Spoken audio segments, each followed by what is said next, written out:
Hello and welcome to this lecture series on integral calculus. Today we are going to talk about triple integrals in the Cartesian coordinates, and then we will also use substitution to show the equivalent in cylindrical and spherical coordinates.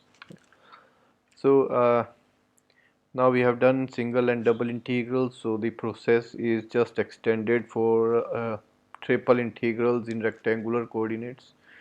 So consider a function f of x, y, z defined on a closed bounded region D in the space, okay, such as the region occupied by a solid ball or lump of clay.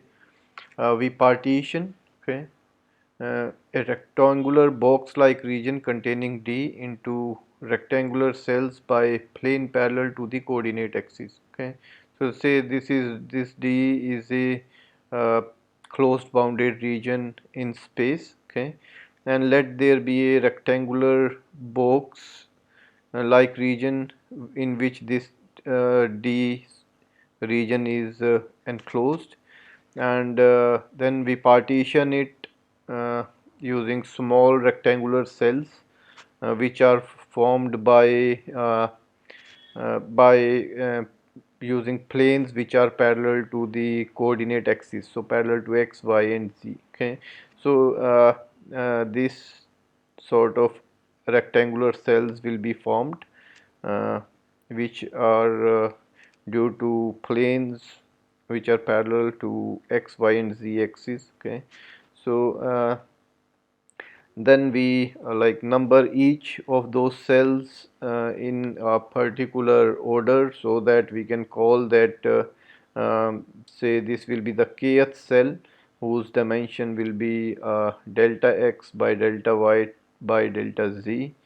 Okay, and so the volume of this, okay, because the rectangular box, so volume will be length into breadth into height, so the delta vk, which is the volume of the kth cell, will be delta xk times delta yk times delta zk.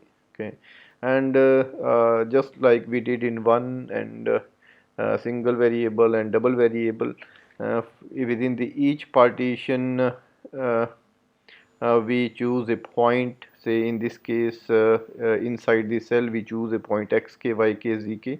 So similarly for every cell from 1 to n we choose such point, and now we calculate the corresponding function values at these point, and then we uh, uh, construct a partial sum. Okay, so if we choose a point xk, yk, zk in kth cell, and similarly for each such point, and form the sum, the function value at this point times the delta vk, summation from 1 to n. Okay, so sum over all cells. Then this is the nth partial sum. Okay, and what we are interested in now to is to see what happens as the partitions uh, of D become smaller and smaller. Okay, so that the each side of the kth cell will become smaller. Okay, so delta xk as well as delta yk as well as delta zk, each side becomes small and small. Okay, tending to 0, and that will happen if we choose the partition such that the norm of the partition, norm p, if we choose that as the maximum value among the delta xk, delta yk and delta zk. Okay, so in say for the kth cell, delta xk is and delta yk and delta zk are the three side lengths, so whichever is larger we choose that as to be norm of p. So if norm p goes to 0, that means the largest side goes to 0, that means each delta xk, delta yk and delta zk each will go to 0. Okay, so that will make sure that n tends to infinity, or the cell becoming smaller and smaller. Okay, so if the limit when norm p goes to 0, that gives a uh, finite single limiting value, then uh, for every partition and every chosen point of form xk, yk, zk, we say that the function is integrable over dd. Okay, so we can then write that when norm of the partition, which is the largest among these, if it approaches 0, so limit of over this going to 0 Sn, if it converges, then we can write it as a triple integral of the function, okay, over dv, where dv is dx, dy, dz. Okay, and so we can calculate uh, the value, and that value will uh, give us the value of the triple integral. Okay, and so if we have to find the volume of the region in space, okay, say for example this D is a region in space, if we have to just find the volume of this, okay, domain, then if we choose function to be 1, okay, so if f is a constant function whose value is always 1, then the volume of this domain, which is closed and bounded region in D in space, is simply triple integral dv. Okay, so triple integral of dx, dy, dz if this f is 1, and that will become the volume of the domain. Okay, so this particular integral will now enable us to calculate the volume of the solid enclosed by curved surfaces. Okay, so we can now utilize this. The only thing is that it contains three variables x, y, z. Okay, so so we have to write the limits depending upon what solid is given. Okay, so how to use the limits, that's an important concept, and what order. Okay, so if we are choosing dx, dy, dz, that means we are integrating with x first, then y, then z. Okay, so innermost integral will have x limits, then the second from inner will have y limits, and the outermost will have z limit. Okay, or if we change the order and write dz, dx, dy, then z will be the innermost, and so accordingly we have to write the limits. Okay, so that's like Fubini's theorem can be extended to 3 dimensions to write the limit. Okay, so say one particular way of writing limit. Okay, say finding the limit of integration in the order this dz, dy, dx. So means integrating with z first, then with y, and then with x. Okay, so innermost limits will be of z, then the second from inner will be of y, and outermost will be of x. Okay, so we evaluate a triple integral by applying a three-dimensional version of the Fubini's theorem, and to evaluate it by 3 repeated single iterations, then with z first, then with y, and then with x.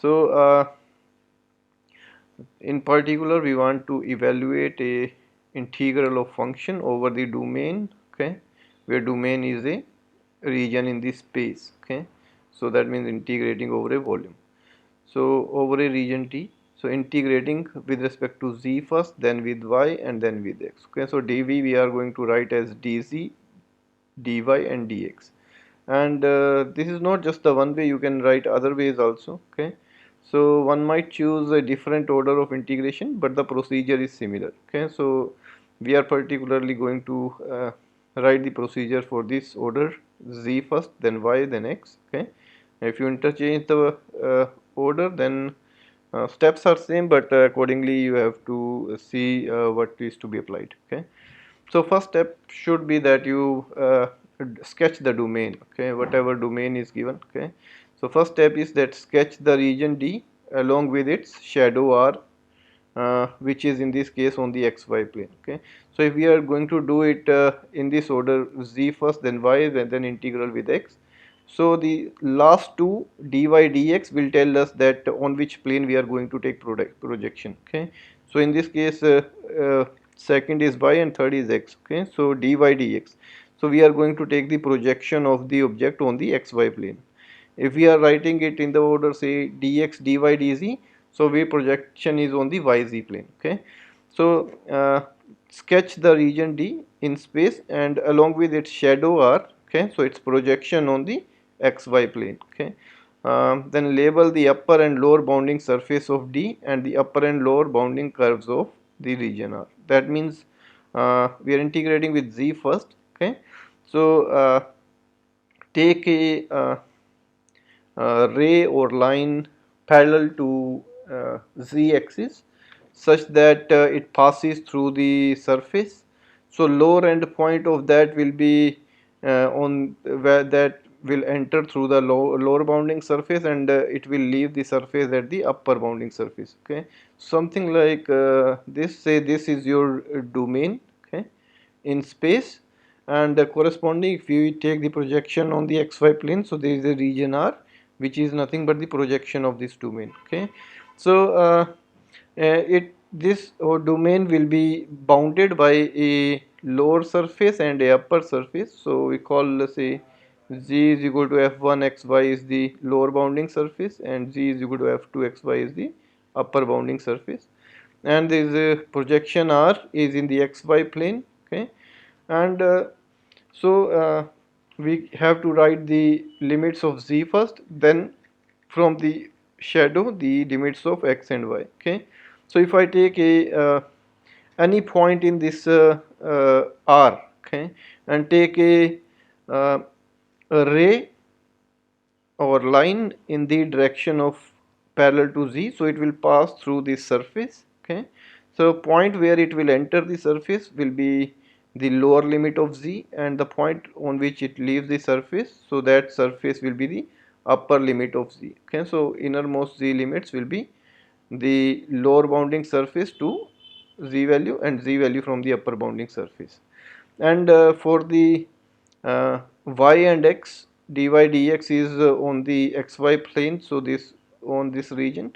For the y limit and x limit, it is similar to, now as a two dimension we can take any line. Okay, the point entering the surface and leaving the surface, those curves will be value of y, and then we can move that line from the negative x to positive x and see at what x value it enters the surface and at x value it leaves the surface. Okay, so those will be the x limits. Okay, so okay, so I'm again saying that for finding the z limits first, okay, if we choose any point inside the region, draw a vertical line and see at what surface is it enters the domain and at what surface it leaves the domain. Okay, so it becomes these z limits. Okay, so in this case we say that at z is equal to f1 it enters the surface, and at z is equal to f2 it leaves the surface. So f1 xy to f2 xy will be our innermost z limits.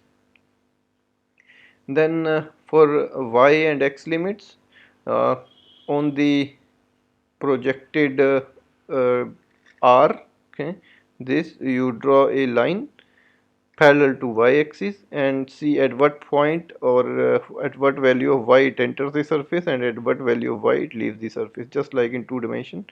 So we say if it enters at y equal to g1x and leaves at y is equal to g2x curve, then these g1x to g2x becomes the our limits of y.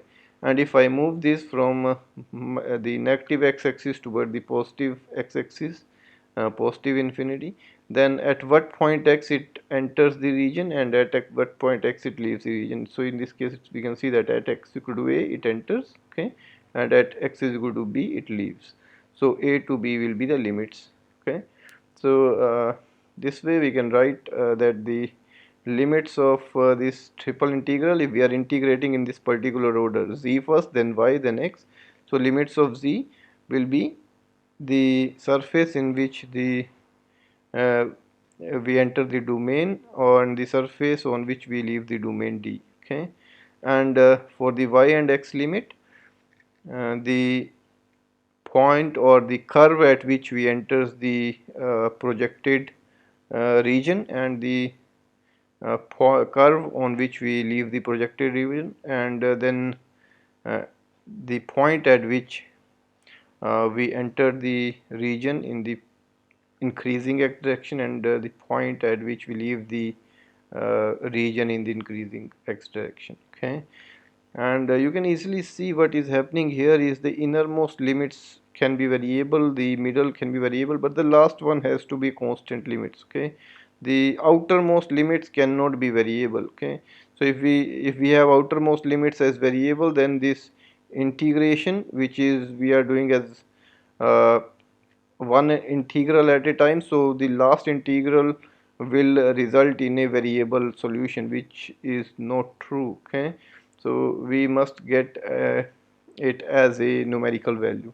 So outermost limit has to be constants. Okay, uh, to close this definition, just note that the procedure applies whenever solid region D is bounded above and below by a surface, and when the shadow region R is bounded by a lower and upper curve. Okay, it does not apply to regions with complicated holes through them. Okay, although uh, we may divide in some cases, if there are some holes, then we can divide the domain or region into several parts, and then we can integrate each part and add. Okay, so sometimes that can happen.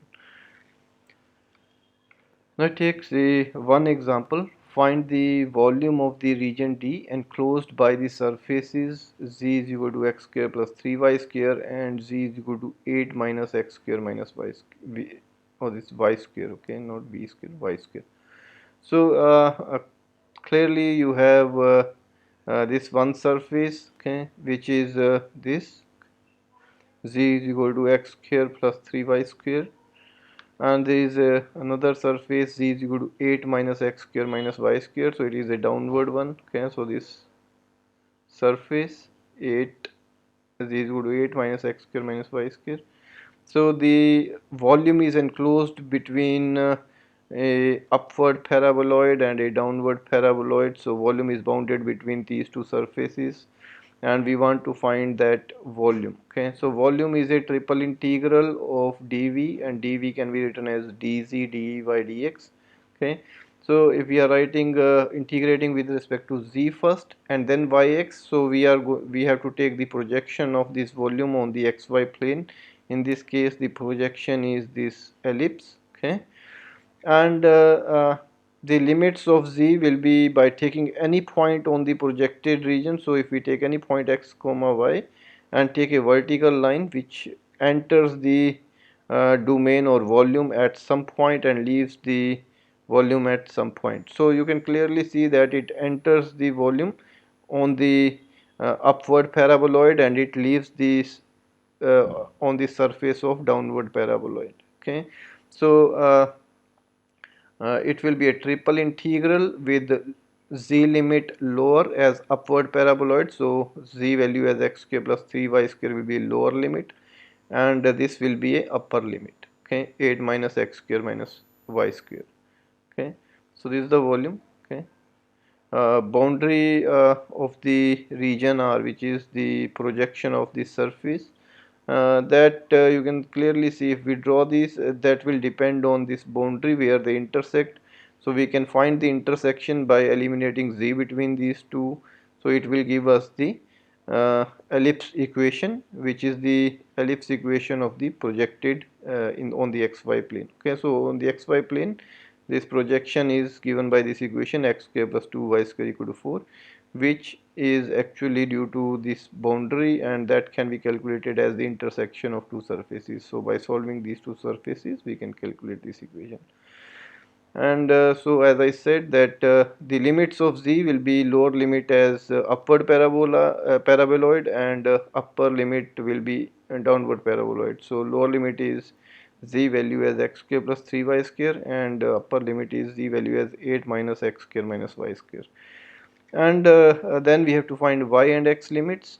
So on the xy plane we have ellipse, you can take a line. Okay, and so it enters at y value on the curve of ellipse and leaves at the y value on the curve of ellipse. So the y will vary. Okay, from you can calculate the y from here, it will be 4 minus x square root divided by half plus minus sign.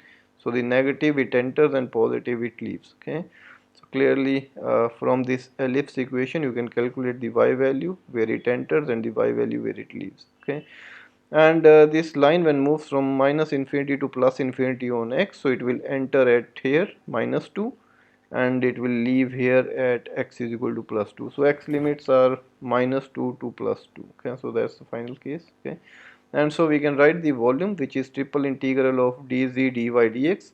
Z limits, which will be the innermost, are the lower paraboloid to the upper paraboloid downward. Okay, and y limits are from the ellipse, and x limits are minus 2 to 2, which are the endpoints of the ellipse where it enters and leaves. Okay, so we integrate with z first. Okay, there is a constant 1 here, so integral is z. Substitute the upper limit of z minus lower limit of z. Okay, so upper limit is 8 minus x square minus y square minus x square minus 3y square, so it becomes this. Okay, then we have to integrate with y, and when we integrate with y we have to assume x to be a constant, so 8 minus 2x square is constant, 8 times y, and y square integration is y cube by 3. Substitute the upper limit minus the lower limit for y. Okay, so we have 8y minus 2x square y and minus 4y cube by 3.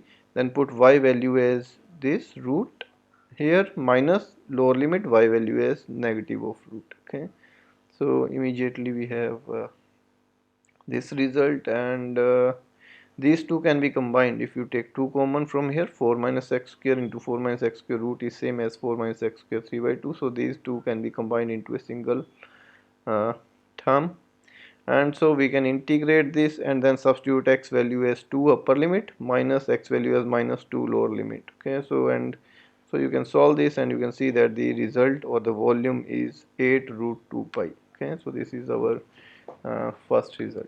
Okay, the second is the substitution in triple integrals. Okay, so we have already done in the last lecture substitution in double integrals, and the same concept is extended here also. So suppose that a region G in the UVW space is transformed 1 to 1 into the region D in the XYZ space by differentiable equations of the form this. Okay, so x is a function of UVW, y as a function of UVW, and z as a function of UVW. Okay, and since it is 1 to 1, so the region is G is transformed into a region D in XYZ. Okay, and so we can have the triple integral in Cartesian coordinates xyz to be transformed into a triple integral in the UVW space. Okay, uh, as in two-dimensional, you remember that it requires the Jacobian, okay, of transformation, which we already said in two dimension it is a determinant of 2 by 2 of derivatives. Now it is a determinant of 3 by 3 of the derivative of old variables with respect to new variables. Okay, so if GHK have continuous first partial derivative, then the integral of the uh, function fxyz over d is related to integral of function of UVW over the G by this equation. Okay, so the triple integral in xyz space is can be transformed into the integral of UVW space. The function f will be transformed to function h, okay, by substitution x, y, z as these functions. Okay, and multiplied with a Jacobian, where Jacobian of UVW is now a 3 by 3 determinant of derivative of xyz with respect to UVW. Okay, so first row is the derivative of x with u, v and w. In the second row, the second variable y is differentiated partial derivatives with u, v and w, and in third z partial derivative with u, v and w. Okay, so once you calculate Jacobian value, okay, then remember that here in the integral we have to put the absolute value of the Jacobian. Okay, not just the value we obtained but the absolute value of that. Okay, so if you get negative value here, then you taking the absolute value we have to substitute here. Okay, and then to solve this we also need to find the limits of UVW with respect to whatever a new region is formed in the UVW space. So that can be calculated by first drawing the uh, region in the XYZ and see what boundaries are there, and then from that boundaries under this transformation what boundaries of UVW space are formed, and from there you can calculate the limits of UVW, and then you can integrate and find a solution. Okay, so it's very similar to what we did in double integrals. Okay, uh, in double integrals with the substitution we did a polar coordinate system. In triple integrals we have cylindrical coordinate system and the spherical coordinate system. Okay, so let us first see how we can convert a Cartesian to a cylindrical coordinate system. Okay, the cylindrical coordinate represent a point P in space by orders of triplet r theta z, in which the radial r has to be greater than equal to 0. Okay, so if you have any point P in this space, okay, so this point is the point with the triplet xyz, and equivalently in Cartesian cylindrical coordinates it is written as a triplet of r theta z, where r is the radial vector. Okay, uh, on the xy plane, theta is the angle with the positive direction of x-axis, and z is the height, okay, which is same as the z height in the Cartesian coordinate. Okay, so for transformation of Cartesian to cylindrical system, we use the transformation x is equal to r cosine theta, y is equal to r sine theta, and z is equal to z. Okay, which is same. Okay, and you can see that x is equal to r cos theta and y is equal to r sine theta is nothing but the polar transformation. Okay, polar form of xy. So basically Cartesian to cylindrical coordinate is the uh, polar transformation, okay, of the xy, and z remains same, okay, because then it will automatically become a cylinder, because circles on 1 above second, okay, with z, okay, increasing, so it will create a cylinder. Okay, so we have a this as a cylindrical system. Okay, so Cartesian coordinates are easily transformed into cylindrical coordinates in terms of r, theta, and uh, z. So again we need a Jacobian first, and then we can write the triple integral in Cartesian coordinates into the equivalent triple integral in the cylindrical coordinates. So in this case, if you calculate the Jacobian of new variables which are r, theta, z, so by definition it is the derivative of x, y, z with respect to r, theta, z. So derivative of x with r, theta, z in first row, derivative of y with r, theta, z in second row, and derivative of z with r, theta, z in third row. So we can substitute x derivative with r, partial derivative with r will be cosine of theta, so that's first here. Okay, 1 position. X derivative with theta, so cosine theta derivative is minus sine theta, so minus r sine theta, that's 2 position determinant. And x derivative z is 0 because there is no z here, okay, 0. Similarly, y derivative r is sine theta, y derivative theta is r cos theta, and y derivative z is 0.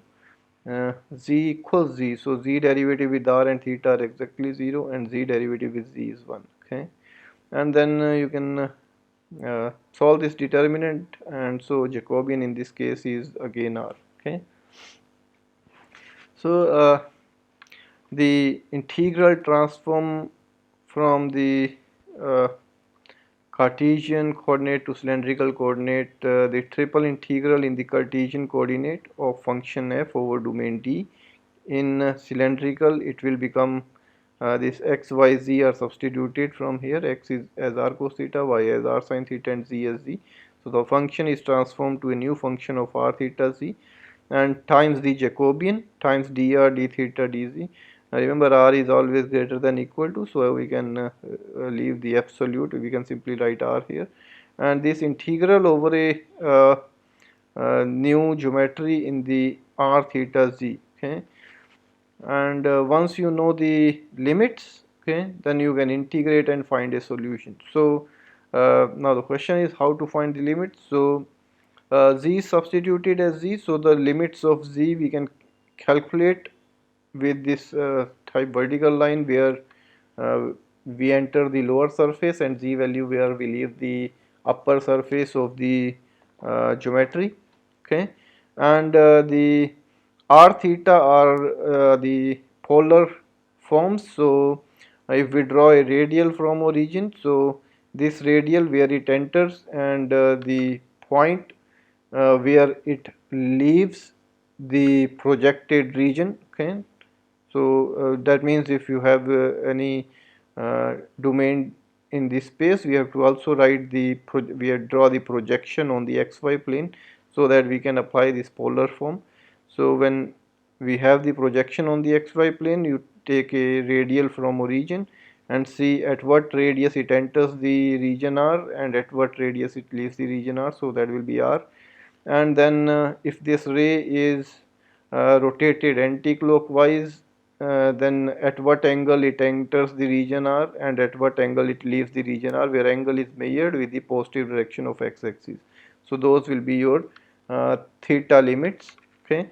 So we can substitute or use the limits of z, r and theta, and then we can integrate and find a solution, okay. So in cylindrical coordinates, it will be best that you integrate with z first and then with r and then with theta, okay. So innermost limits, if you integrate with z first, writing dz first, so innermost limit will be the z limits, then the r limits, then the theta limits, okay. Also you can use the change of order and you can write in other forms also, okay. uh, the second type of transformation is the Cartesian to spherical coordinate system, okay.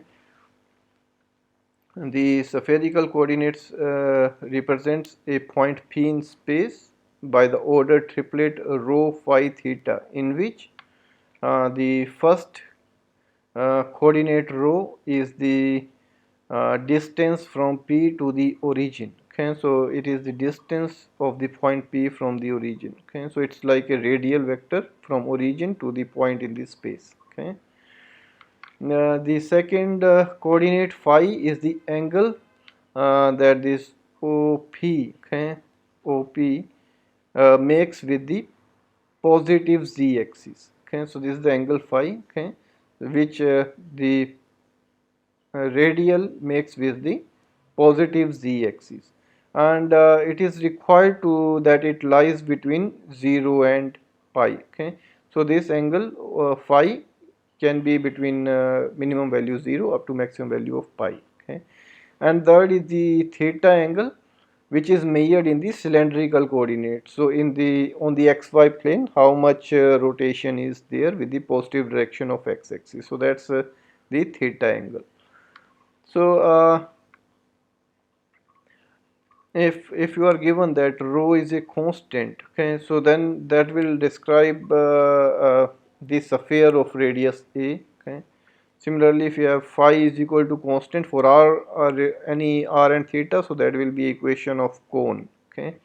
And if you have say theta is equal to constant as an equation, so that will be a like a half plane that contains the z axis and makes the angle theta naught with the positive x axis, okay. So like if you have just theta is equal to theta naught, so that means there is a plane which passes through the z axis and making a angle theta naught or the constant with the positive x axis direction. So again to convert the Cartesian integral into spherical integral, uh, we need the substitution, and the substitution in this case is x is equal to rho sine phi cos theta, y is equal to rho sine phi sin theta, and z is equal to rho cos phi, okay.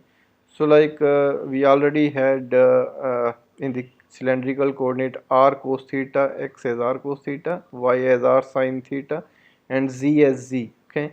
So basically we have also substituted the r as rho sin phi and z as rho cos phi, so like polar in the second direction, which makes the set as the spherical. Okay. So to write the triple integral equivalent, we need to calculate the Jacobian of this. So derivative of x with rho phi theta, derivative of y with rho phi theta, derivative of z with rho phi theta, and then you write the determinant and solve it. So I am writing directly that the Jacobian of rho phi theta is rho square sine phi. Okay, so which you can easily calculate by the determinant of the derivatives of x, y, z with respect to rho theta and phi. Okay. And since radius is always positive, rho is positive here, and phi can vary from 0 to pi, so this rho square sine phi is always positive, okay, greater than equal to 0. So we can eliminate, or we can drop the absolute value while writing the integral for this also. Okay, so the triple integral in Cartesian coordinates can be transformed with function transformed as a function of rho theta phi times the Jacobian, which is rho square sine phi, times d rho d phi d theta. Okay, and then limits we have to calculate the limit of rho, phi, and theta. In this case, to best way to find the limits is by writing it in this order only. Okay, finding the rho for the innermost, okay, the radial, then the limits of phi, and then theta. Okay, so the rho is the vector from origin to the domain D in space. Okay, so radial at which it enters the domain and radial at which it leaves the domain. Okay, so those two will be the innermost limits. Then phi is the angle which is the positive z axis. Okay, so if we take a ray in the positive z axis and then rotate it towards the negative z axis, then at what angle with positive z axis it enters the region, and at what angle it leaves the region, that will be the phi limits. And the theta limits are on the xy plane. It's like the polar coordinate, similar to polar and cylindrical limits. So at what angle theta it leaves the region, and enters the region, and what angle theta it leaves the region, so that when we calculate it with the positive x-axis and rotated anti-clockwise, so those will be the limits of theta, and then we can integrate with rho first, then with phi, and then with theta. Okay, to solve this triple integral. Say for example, uh, evaluate the volume of the solid bounded below by the sphere rho is equal to 2 cos phi, and above by the cone z is equal to root of x square plus y square. Okay, so there is this sphere which is shaded in this light green here, and there is a cone z is equal to x square plus y square root, and the solid is bounded between these two. Okay, in above this sphere and below the cone. Okay, and we have to find the volume bounded by this. Okay, so if we convert Cartesian coordinate to this spherical coordinate system, then we can easily find a solution for this. Okay, so for the transformation, we have the equation that x is rho sine phi cos theta, y is rho sine phi sine theta, and z is rho cos phi. Okay, so the equation for sphere is already given in the spherical coordinates. So rho is 2 cos phi is already the sphere equation. The equation for cone can be written in the spherical coordinates by this substitution. So z is equal to root of x square plus y square. Z is substituted as rho cos phi, and x and y as this, and then we can solve this to find that it will result in phi is equal to pi by 4, and phi is equal to pi by 4 is the equation of cone, where pi by 4 is the angle which this cone makes with the positive direction of z axis. So this angle here, okay, with the positive z axis is 45 degree. Okay, and this angle it makes in all direction of theta. Okay, so it will automatically generate cone, and it is true for all radius. So from origin all radius and all theta angles, so theta varies from 0 to 2 pi automatically, and so it becomes the equation of cone here. Okay, and So for volume we have to solve a triple integral, and in that triple integral we have to in spherical coordinates we have to write the Jacobian times d rho, d phi, d theta. And for the rho limits, if you take any ray originating from origin passing through this volume, so you can see that it will enter the volume immediately at origin, so radius starts from 0, and it leaves the volume on the sphere, so rho is equal to 2 cos phi. So the rho limits will be 0 to 2 cos phi. The phi limits will be with the positive direction of z-axis, what angle we enters and at what angle we leaves. So you can see that if a line is uh, drawn with angle change from the z-axis, then it will enters the solid on the cone, okay, and it will leave on the sphere, okay, and cone makes an angle pi by 4, and sphere it will make an angle pi by 2. So the limits of phi will be pi by 4 to pi by 2. And for the theta limits, if we take the projection on this on the xy plane, so it will be a circle. So for complete circle, theta will vary from 0 to 2 pi. Okay, so the Jacobian of transformation, we know it is rho square sine phi. The volume will be then Jacobian times d rho d phi d theta. Rho limits are origin to sphere, okay, it enters at origin and leaves at sphere, so 0 to 2 cos phi. Phi angle is with the positive z-axis where it enters on cone, which is 45 degree, and leaves on sphere, which is at 90 degree, okay, so pi by 4 to pi by 2. And theta angle from the projection, it's a complete circle, so theta varies from 0 to 2 pi, okay. So now it is a simple integration with respect to rho, so we have to treat sine phi as a constant. So rho square d rho integral is rho cube by 3, and then you substitute rho value as upper limit, which is 2 cos phi minus rho value 0, okay. So 2 cube will be 8 by 3 cos cube phi into sine phi d phi d theta, okay. Then we integrate with phi, okay, cos phi derivative is minus sine phi, so with the negative sign it will become cos 4 phi by 4, and upper limit phi value pi by 2 cos 90 0, and lower limit minus में phi value pi by 4, so cos of 45 1 by root 2, so that will give fourth power as 1 by 4, so 1 by 16, 8 by 16 is half, so 1 by 2 into 1 by 3 is 1 by 6, okay. With the lower limit gives a negative sign, so negative negative becoming positive. And then integral 0 to 2 pi d theta, so that integration is theta, upper limit 2 pi, lower 0, so it gives 2 pi by 6, which is pi by 3, okay. So easily we can solve using the spherical coordinate to find the volume of the solid bounded between sphere and cone, okay. So I guess uh, one last example where we have to apply a general transformation to evaluate this, okay. So evaluate this triple integral by applying this transformation. U is equal to 2x minus y by 2, plus v is equal to y by 2, w is equal to z by 3, and integrate over an appropriate region in UVW space, okay. So as we did in two-dimensional, it is very similar, okay. So first we can like solve it for x, y, z, okay. And so if you solve this for x, y, z, then you can see that y is 2v, so we can substitute here and calculate x. So x is u plus v, y is 2v, and z is 3 times w, okay.